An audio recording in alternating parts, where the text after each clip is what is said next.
வணக்கம் நண்பர்களே.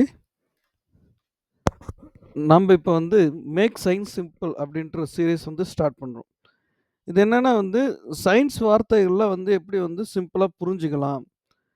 அது புரிஞ்சுக்கிறதுக்கு நம்ம என்ன பண்ணணும்? முதல்ல சயன்ஸ் வார்த்தைய புரிஞ்சுக்கிறதுக்கு நம்ம வந்து அத துக் சின்ன சின்னதா வெட்டி பார்க்கணும். ஒவ்வொரு வார்த்தையும் வந்து நம்மளால முடிஞ்ச அளவுக்கு சின்ன சின்னதா வெட்டி பார்க்கணும். எப்படி ஒரு கட்டைய கடப்பார பொளக்குதோ, அந்த மாரி வந்து சயன்ஸ் வார்த்தைய வந்து நம்ம எப்படியெல்லாம் சின்ன சின்னதா வெட்டுறோமோ, அந்த அளவுக்கு அந்த வார்த்தைய வந்து ஈஸியா புரிஞ்சுக்கலாம்.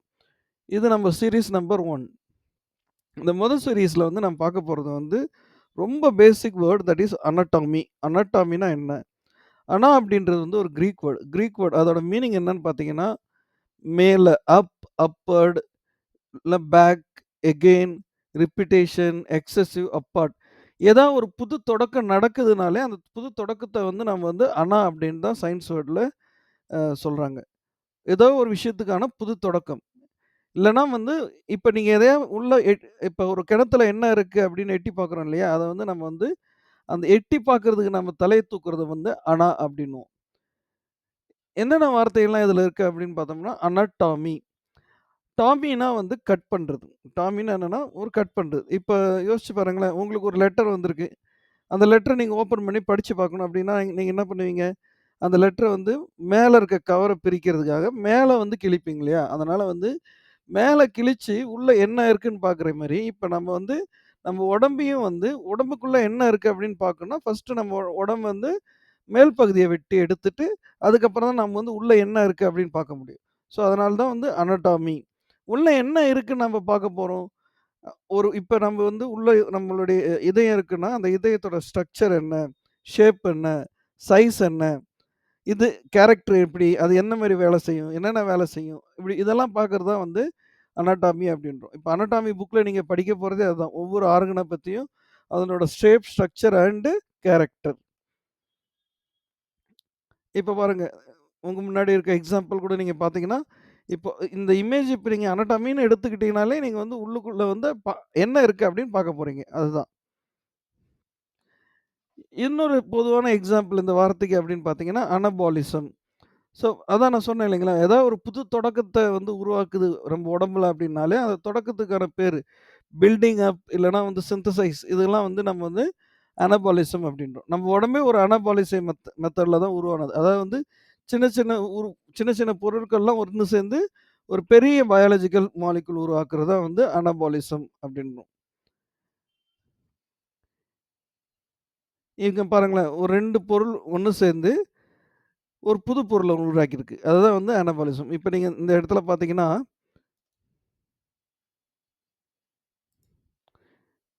இந்த எக்ஸாம்பிள் நீங்க நல்லா பாருங்களேன்.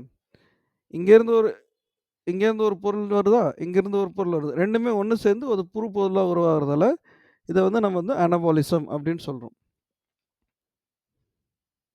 இன்னும் ஒரு எக்ஸாம்பிள் வந்து அனஃபைலாசிஸ்.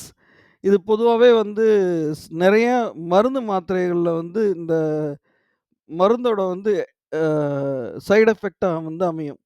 இப்ப நீங்க வந்து ஒரு டிப்ரஷனுக்கோ, இல்ல வந்து ஹைப்பர் டென்ஷனுக்கோ, இல்ல வந்து இல்லன்னா வந்து ஒரு ஒரு ஆன்டி ஹைப்பர்டென்சிவோ இந்த மாரி எதாவது மருந்து எடுத்துக்கிட்டீங்கன்னா, கண்டிப்பா உங்களுக்கு வந்து இந்த அனஃபைலைசிஸ் கண்டிப்பா நடக்கும். Extreme sensitivity. இப்போ ஒரு பொருள வந்து நீங்க சாப்பிடுறீங்க. இதுக்கு முன்னாடி அந்த பொருள நீங்க சாப்பிட்டுருப்பீங்க. ஆனா, அந்த பொருளால உங்களுக்கு எதுவுமே ஆயிருக்காது. பட் இப்ப நீங்க வந்து அதே பொருள வந்து இப்ப வந்து ஆன்டி டிப்ரசன்ட் மருந்து சாப்பிட்டுட்டு இருக்கீங்க. நீங்க அதே பொருள தான் சாப்பிடுறீங்க. எக்ஸாம்பிள் இப்ப பார்த்தீங்கன்னா, நீங்க ஒரு கத்திரிக்காய தான் நீங்க சாப்பிடுறீங்க. ஆனா, இப்ப நீங்க வந்து ஆன்டி டிப்ரசன்ட் மருந்து எடுத்திருக்கீங்க. அதனால என்ன ஆகும்னா, அரிப்பு இல்லாத கத்திரிக்காய் முன்னாடி நீங்க சாப்பிடக்குள்ள உங்க உடம்புல அரிப்பு வந்திருக்காது. பட் ஆனா, இப்ப நீங்க சாப்பிடக்குள்ள உங்க உடம்புல வந்து எக்ஸ்ட்ரீம் சென்சிட்டிவிட்டி கிரியேட் பண்ணும். அரிப்ப கிரியேட் பண்ணும். அதனால தான் வந்து அனஃபைலைசிஸ்ன்னுவாங்க. இந்த அனஃபைலைசிஸ் வந்து பெரும்பாலுமே வந்து ட்ரக்கால நமக்கு ஏற்படுறது தான். இல்லன்னா சில நேரத்தில உடம்புக்கு ஒவ்வாத பொருள்லாம் சாப்பிடுவீங்க. இப்ப சிலர்லாம் வந்து மீன்லயே சில வகை மீன்கள் சாப்பிட்டாங்கன்னா, அவங்க உடம்பெல்லாம் பார்த்தீங்கன்னா, அப்படியே பெருசு பெருசா ஆயிடும். இதுதான் வந்து அனஃபைலைசிஸ் அப்படின்றோம். தடிப்பு இல்லன்னா வீக்கம். அடுத்து நான் என்ன சொன்ன வந்தேன், அந்த வார்த்தை வந்து டாமி. டாமி அப்படின்னா வந்து கட். இது ஒரு கிரீக் வேர்ட்லேருந்து வந்தது. டாம்பஸ் அப்படின்னா டூ கட் அப்படின்னு அர்த்தம். ஸோ இது வந்து மார்க்கெட்டிங்க்கு வந்து ரொம்ப முக்கியமான வார்த்தை. ஏன்னா, நீங்க ஒவ்வொரு விஷுவல் எய்ட் பேஜஸும் வந்து நீங்க வந்து தி திருப்பி திருப்பி வந்து நீங்க வந்து டாக்டர்ட்ட பேசக்குள்ள வந்து, இந்த வார்த்தை இல்லாத ஒரு விஷுவல் எய்ட் பேஜோ, இல்ல ஒரு பக்கமோ கண்டிப்பா இருக்காது. அதுவும் நீங்க ஆர்த்தோ டாக்டர போய் பார்க்குறீங்க, இல்லன்னா ஒரு சர்ஜன போய் பார்க்குறீங்கன்னா, இந்த வார்த்தை இல்லாத ஒரு விஷுவல் எய்ட் பக்கம் கூடவும் இருக்காது. ஏன்னா, எல்லாமே வந்து சர்ஜனோட முக்கிய வேலை என்ன? கட் பண்றது. ஸோ, இங்க பார்த்தீங்கன்னா, பெரிட்டோனியோடாமி அப்படின்றாங்க. அப்படின்னா என்னன்னா, டாமின்னா என்னது? கட் பண்றது. இப்ப நீங்க வந்து பெரிட்டோனியம் கட் பண்ணீங்கன்னா, அதோட பேர் என்ன சொல்றாங்க சயன்டிஃபிக்கா? பெரிட்டோனியோடாமி அப்படின்றாங்க. இதே வந்து நீங்க வந்து ஃபெல்லோபியன் டியூப் குடும்ப கட்டுப்பாடு பண்ணுவாங்க இல்லையா? குடும்ப கட்டுப்பாடுல என்ன பண்ணுவாங்க? அந்த ஃபெல்லோபியன் டியூப் வந்து கட் பண்ருவாங்க. அதனால என்ன ஆகும்னா, உங்க உடம்புலேருந்து உருவாகுற முட்டை வந்து முட்டை இந்த இடத்துல உருவாகும். இங்கேருந்து உருவாகி இந்த இடத்துக்கு வரும். இந்த ஃபெலோபியன் டியூப் இங்க வந்த உடனே தான், ஆண்கிட்டேருந்து வர அந்த ஸ்பெர்ம் வந்து இந்த இடத்துக்கு வந்து மீட் பண்ணும். இது 2ம் மீட் பண்ணி தான் வந்து ஒரு குழந்தையா உருவாகும். அது 2ம் மீட் பண்ணதுக்கப்புறம் வந்து இங்க வந்து தங்கும். இந்த இடத்துக்கு பேர் வந்து யுட்டரஸ். இந்த இடத்தோட பேர் வந்து யுட்டரஸ் அப்டின்னுவாங்க. ஸோ இந்த இடத்துல வந்து அது மீட் பண்ணி தங்கும். இப்ப இந்த இடத்தையே நான் கட் பண்ணிட்டேன்னா, குழந்தை பிறக்க வேண்டிய வாய்ப்பு ரொம்ப கம்மியாயிடும். ஸோ அததான் வந்து குடும்ப கட்டுப்பாடு அப்படின்னுவாங்க. அதுதான் வந்து டியூபெக்டாமி. டியூப் கட் பண்றோம் இல்லையா? அதனால வந்து இது என்ன சொல்றாங்க? டியூபெக்டாமி. ஸோ என்ன கட் பண்றோம்? Removal of fallopian tube. இதே வந்து இல்ல சிலருக்குலாம் வந்து இந்த வகை புற்றுநோய் வந்து நீங்க நெறைய கேள்விப்பட்டிருப்பீங்க. அவங்களுக்கு வந்து அ ஓவரீஸ்ல வந்து புற்றுநோய் வந்துருச்சு. கருமுட்டை இடத்துல புற்றுநோய் வந்துருச்சு அப்படின்னு கேள்விப்பட்டிருப்பீங்க. ஸோ அந்த புற்றுநோய் டைம்ல வந்து வெட்டி எடுக்குறாங்களே ஓவரீஸ். ஸோ ஓவரீஸ்னா இதுதான். இங்க பார்க்குறீங்களா? இதுதான் ஓவரீஸ். இந்த இடத்த வெட்டி எடுத்துட்டாங்கன்னா, அதுக்கு வந்து ஓவரியோடாமி அப்படின்றாங்க. அதேமாரி வந்து பியூபிக் போன் வந்து நம்ம கட் பண்ணா பியூபிக்டாமி கோரோ வந்து இப்போ ஹார்ட்ல ஏதாவது நம்ம ஒரு சின்ன ஹார்ட்டுக்கு சயின்டிஃபிக் வேர்ட் வந்து கோரோ. ஹார்ட்ல வந்து சயின்டிஃபிக்கா நம்ம வந்து ஏதாவது சின்ன கட்டிங் ஏதாவது பண்றாங்க அப்படின்னா வந்து கொரோடாமி அப்படின்னுவாங்க. ஸோ ஜென்ரலாவே நீங்க என்ன ஞாபகம் வச்சுக்கணும்னா, டாமினாலே கட். ஸோ ஏதோ ஒரு இடத்துல ஒரு பொருள கட் பண்ணிட்டு இருக்காங்க. வேசக்டாமியா? சரி ஓகே. இந்த வேசக்ன்னு ஏதோ ஒண்ணு இருக்கு. அங்க ஒரு கட் கட் நடக்குது. ஸோ அதனால வந்து வேசக்டாமி. அப்புறம் ஹெமடாமி அப்படின்றாங்களா? சரி அப்ப ஹேம்னா வந்து சரி பிளட் வெசல வெட்டுறாங்கன்னு அர்த்தம். அப்படியே நீங்களே வந்து புரிஞ்சுக்க வேண்டியது தான். டாமினா என்னன்னு ஞாபகம் வச்சுக்கோங்க. அது வந்து டாமினா சயின்டிஃபிக்கலா அது வந்து கட் அப்படின்னுவாங்க. அடுத்து வந்து பிசியோ. ஸோ நம்ம பொதுவா சொல்ற வார்த்தை தான் பிசியோதெரபி அப்படின்னுவாங்க. ஸோ பிசியோதெரபியோட முக்கியமான வேலை என்ன அவங்களுக்கு? நம்ம உடம்புல இருக்க பாடி மூவ்மெண்ட்ஸ வந்து ஜென்ரலா பொதுவா என்ன பண்ணா, நீங்க வந்து ஒரு ஆக்சிடென்ட் ஆயி நீங்க போய் டாக்டர்ட்ட போயிட்டு அட்மிட் ஆயிட்டீங்க. சர்ஜரி முடிஞ்சிருச்சு. 4 நாளுக்கு அப்புறம் வந்து கடைசியா வந்து உங்கள பார்க்க வரவர் யாருன்னு பார்த்தீங்கன்னா, ஒரு பிசியோதெரபிஸ்ட் தான். அவர் என்ன பண்ணுவாருன்னா, உங்க கையும், காலையும் வந்து அசைச்சு, இப்படி தான் மூவ் பண்ணணும், இப்படி தான் நடக்கணும் அப்படின்னு சொல்லுவாரு. ஏன்னா நீங்க ஏற்கனவே நடந்திருப்பீங்க. ஆனா அது வந்து இனிமே வந்து வேற விதமா நடக்கும். வேற விதம்னா பொறுமையா நடக்கணும், பொறுமையா போணும் அப்படின்னு சொல்லி தருவாங்க.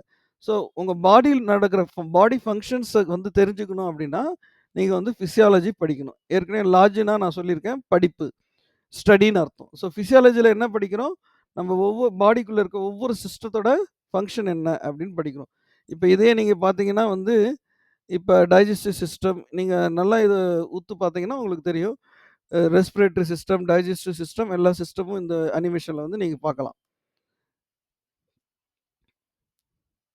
ஸோ இப்ப தான் சொன்னேன் நான் உங்களுக்கு. இது பிசியோதெரபிஸ்ட்டோட வேலை. பிசியோதெரபிஸ்ட் ஜெனரலி என்ன பண்ணுவாங்க, உங்க பாடியோட மூவ்மெண்ட்ஸ் எப்படி பண்ணணும், எப்படி போணும் அப்படின்றது சொல்லிக் குடுப்பாங்க. ஓகே. லாஜி. இப்ப தான் சொன்னேன். லாஜினாலே சயன்டிஃபிக்கா அதோட மீனிங் வந்து படிப்பு, ஸ்டடின்னு அர்த்தம். இப்ப நீங்க வந்து பயோ அப்டின்னா வந்து லிவிங் ஆர்கானிசம். இப்ப நீங்க பயோனா லிவிங் ஆர்கானிசம், லாஜினா படிப்பு. ஸோ இப்ப நீங்க பயாலஜி அப்டின்னு ஒரு புக் வருதுன்னா, அந்த பயாலஜில என்ன படிக்க போறீங்க? உயிர் வாழ்ற ஏதோ ஒரு உயிரினத்த பத்தி படிக்க போறீங்க. அது ஒரு பாக்டீரியாவா இருக்கலாம், இல்ல மனுஷனா இருக்கலாம், இல்ல விலங்குகளா இருக்கலாம், குரங்கா இருக்கலாம், எதுவா கூட இருக்கலாம். ஆனா என்ன? அது உயிர் வாழ்ற ஒரு பொருள். உயிர் வாழ்ற பொருள பத்தி படிக்கிறது வந்து பயாலஜி. இதே இப்ப நீங்க பாக்டீரியா பத்தி படிக்கிறீங்க அப்டின்னா, பாக்டீரியாலஜி அப்டின்னுவாங்க. அதே மாரி வந்து அ நம்ம ஸ்டொமக்கோட சயன்டிஃபிக் வேர்ட் வந்து கேஸ்ட்ரோ. ஸ்டொமக்கோட சயன்டிஃபிக் வேர்ட் என்ன? கேஸ்ட்ரோனாலே ஸ்டொமக்ன்னு அர்த்தம். ஸோ கேஸ்ட்ரோஎன்ட்ராலஜின்னா அவர் என்ன படிப்பாரு? அவரு டைஜஸ்டிவ் சிஸ்டம் பத்தி படிப்பாரு. அதுல இருக்க டிஸார்டர்ஸ் பத்தி படிப்பாரு. டயபெட்டாலஜி அப்படின்னு சொல்றோம் இல்லையா டாக்டர். அவங்க என்ன ஸ்பெஷலா இருப்பாங்க? டயபெட்டிக் மெலிட்டஸ் அதாவது வந்து டயபெட்டிக் பத்தி அவங்க படிச்சிருப்பாங்க. ஸோ லாஜினாலே படிப்புன்னு அர்த்தம். ஸ்டடின்னு அர்த்தம். இங்க இன்னொரு வார்த்தையும் பார்க்குறோம். Bio, physio, psychology. So bio சைக்காலஜினா ஒரு மனுஷனோட ஹியூமன் பிஹேவியர்ஸ பத்தி படிக்கிறது வந்து பயோ சைக்காலஜி அப்படின்றோம். சரிங்களா? அடுத்து வந்து கைனகாலஜி. கைனகாலஜி என்ன பண்ணுவாங்க? ஒரு குழந்தையோட பிறப்பு, வளர்ப்பு, அது எப்படி ஃபார்ம் ஆவுது? அந்த குழந்தை எப்படி உருவாகுது? அது எத்தன மாசம் ஆகுது? எதனால எந்த ஹார்மோனால உருவாகுது? இதெல்லாம் வந்து படிக்கிறது வந்து கைனகாலஜி அப்படின்னுவாங்க. அவங்க அந்த படிப்பு படிச்சவங்கள வந்து நம்ம கைனகாலஜிஸ்ட் அப்படின்னு சொல்றோம். அப்புறம் வந்து ஃபெர்மென்டாலஜி. ஃபெர்மென்டாலஜி அப்படின்னு சொல்லக்குள்ள வந்து தி ஸ்டடி ஆஃப் ஃபெர்மென்ட்ஸ் அண்ட் ஃபெர்மென்டேஷன். எப்படி குழந்தை உருவாகுது? அது எப்படி உருவாகி ஒரு கரு எப்படி குழந்தையா உருவாகி வளருது அப்படின்னு சொல்றத வந்து நம்ம வந்து ஃபெர்மென்டாலஜி அப்படின்றோம். ஸோ இந்த இதான் இன்னையோட முக்கியமான வார்த்தைகள். நம்ம என்ன பார்த்தோம்? அனா, அதுக்கப்புறம் டாமி, அதுக்கப்புறம் லாஜி. ஸோ இந்த மாரி சீரிஸா வந்து நம்ம வந்து ஒவ்வொரு பகுதியா சீரியலா வந்து நம்ம வந்து படிக்க போறோம். ஸோ இது முதல் சீரியல். இதுக்கு அடுத்து வந்து 2ண்ட் வரும். நீங்க கன்டின்யூ வாட்ச் பண்ணிட்டே இருங்க. சப்ஸ்கிரைப் பண்ணி வாட்ச் பண்ணிட்டே இருந்தீங்கன்னா, கண்டிப்பா உங்களுக்கு 2ண்ட் சீரிஸும் பார்ப்பீங்க. இந்த சைட்ல இருக்க யூடியூப் இந்த கியூஆர் கோடு ஸ்கேன் பண்ணீங்கன்னா, யூடியூப் சேனலோட லிங்க் கிடைக்கும். உங்களுக்கு வந்து பேசிக் சயன்ஸ்ல ஏதாவது டவுட் இருந்தா கூட நீங்க வந்து எப்ப வேணாலும் அப்ரோச் பண்ணலாம். So thank you for listening to me. அறிவே ஆயுதம்.